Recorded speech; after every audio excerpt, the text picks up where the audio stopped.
गंवार। एक लड़की की शादी उसकी मर्जी के खिलाफ एक सीधे साधे लड़के से की जाती है जिसके घर में एक माँ के अलावा और कोई नहीं है। दहेज में लड़के को बहुत सारे उपहार और पैसे मिले होते हैं।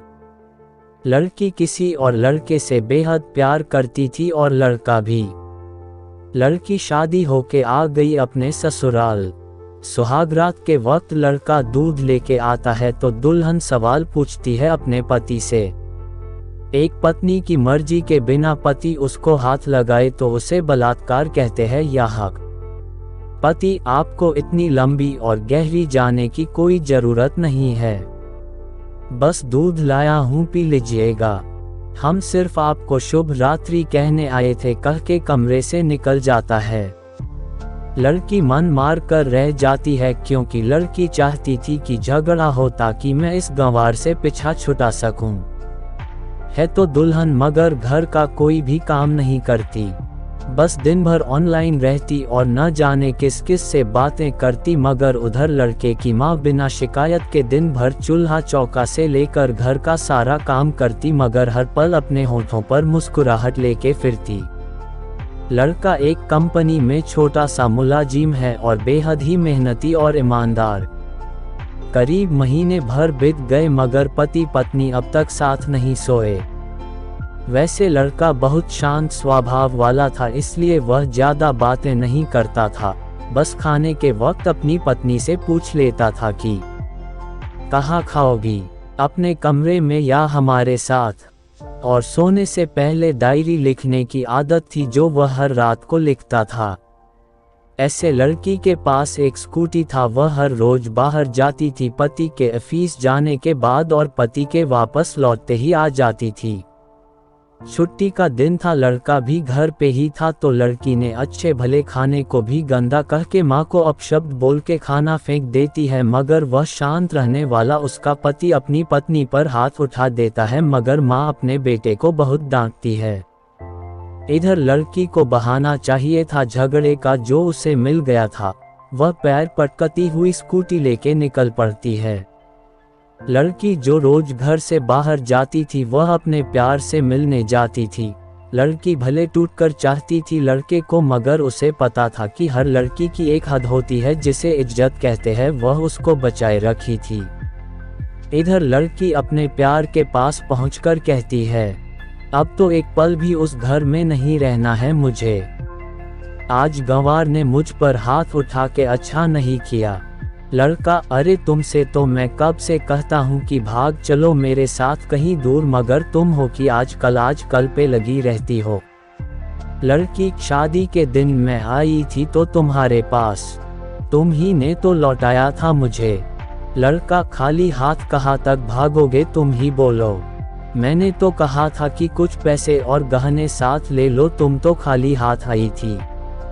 आखिर दूर एक नई जगह में जिंदगी नए सिरे से शुरू करने के लिए पैसे तो चाहिए न। लड़की, तुम्हारे और मेरे प्यार के बारे में जानकर मेरे घर वालों ने बैंक के पासबुक, एटीएम और मेरे गहने तक रख लिए थे, तो मैं क्या लाती अपने साथ। हम दोनों मेहनत करके कमा भी तो सकते थे।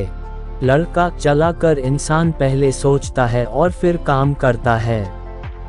खाली हाथ भागते तो ये इश्क का भूत 2 दिन में उतर जाता समझी। और जब भी तुम्हें छूना चाहता हूँ बहुत नखरे है तुम्हारे, बस कहती हो शादी के बाद।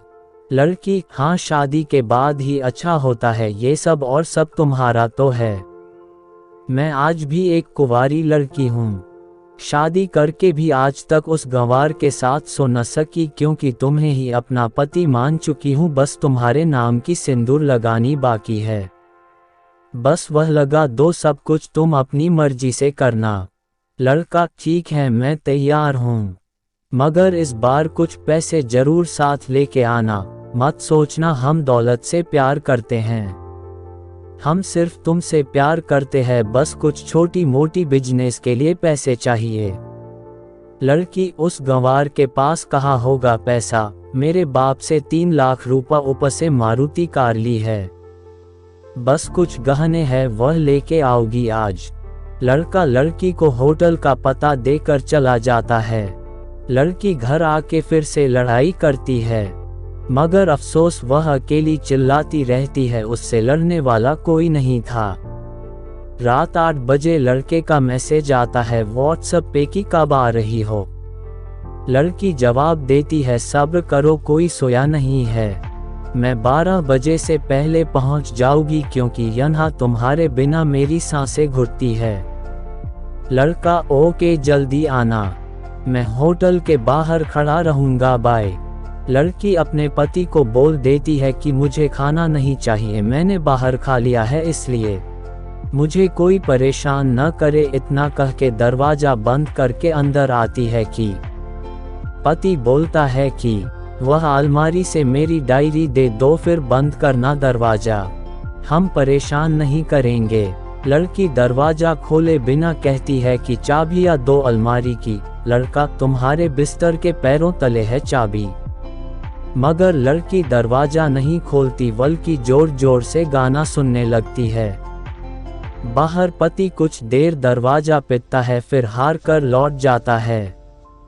लड़की ने बड़े जोर से गाना बजा रखा था।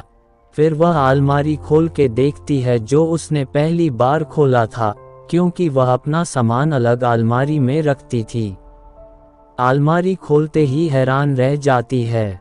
अलमारी में उसके अपने पासबुक ATM कार्ड थे जो उसके घर वालों ने छीन के रखे थे। खोल के चेक किया तो उसमें वह पैसे भी थे जो दहेज में लड़के को मिले थे, और बहुत सारे गहने भी जो एक पेपर के साथ थे और उसकी मिल्कियत लड़की के नाम थी। लड़की बेहद हैरान और परेशान थी। फिर उसकी नज़र डायरी में पड़ती है और वह जल्दी से वह डायरी निकाल के पढ़ने लगती है। लिखा था, तुम्हारे पापा ने एक दिन मेरी माँ की जान बचाई थी अपना खून देकर। मैं अपनी माँ से बेहद प्यार करता हूँ, इसलिए मैंने झुककर आपके पापा को प्रणाम करके कहा कि आपका ये अनमोल एहसान कभी नहीं भूलूंगा। कुछ दिन बाद आपके पापा हमारे घर आए हमारे तुम्हारे रिश्ते की बात लेकर, मगर उन्होंने आपकी हर बात बताई हमें कि आप एक लड़के से बेहद प्यार करती हो। आपके पापा आपकी खुशी चाहते थे, इसलिए वह पहले लड़के को जानना चाहते थे। आखिर आप अपने पापा की प्रिंसेस जो थी, और हर बाप अपने प्रिंसेस के लिए एक अच्छा ईमानदार प्रिंस चाहता है। आपके पापा ने खोज करके पता लगाया कि वह लड़का बहुत सी लड़की को धोखा दे चुका है और पहली शादी भी हो चुकी है, पर आपको बता न सके क्योंकि उन्हें पता था कि ये जो इश्क का नशा है वह हमेशा अपनों को गैर और गैर को अपना समझता है। एक बाप के मुंह से एक बेटी की कहानी सुनकर मैं अचंभित हो गया। हर बाप यहाँ तक शायद ही सोचे। मुझे यकीन हो गया था कि एक अच्छा पति होने का सम्मान मिले न मिले, मगर एक दामाद होने की इज्जत मैं हमेशा पा सकता हूँ। मुझे दहेज में मिले सारे पैसे मैंने तुम्हारे अकाउंट में कर दिए, और तुम्हारे घर से मिली गाड़ी आज भी तुम्हारे घर पे है, जो मैंने इसलिए भेजी ताकि जब तुम्हें मुझसे प्यार हो जाए तो साथ चलेंगे कहीं दूर घूमने। दहेज, इस नाम से नफरत है मुझे, क्योंकि मैंने ये दहेज में अपनी बहन और बाप को खोया है। मेरे बाप के अंतिम शब्द भी यही थे कि किसी बेटी के बाप से कभी 1 रुपया न लेना। मर्द हो तो कमा के खिलाना, तुम आज़ाद हो कहीं भी जा सकती हो। डायरी के बीच पन्नों पर तलाक की पेपर है, जहाँ मैंने पहले ही साइन कर दिया है। जब तुम्हें लगे कि अब इस गंवार के साथ नहीं रखना है तो साइन करके कहीं भी अपनी सारी चीजें लेके जा सकती हो। लड़की हैरान थी, परेशान थी, न चाहते हुए भी गंवार के शब्दों ने दिल को छुआ था।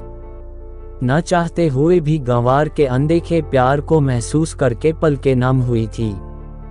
आगे लिखा था, मैंने तुम्हें इसलिए मारा क्योंकि आपने माँ को गाली दी, और जो बेटा खुद के आगे माँ की बेइज्जती होते सहन कर जाए, फिर वह बेटा कैसा।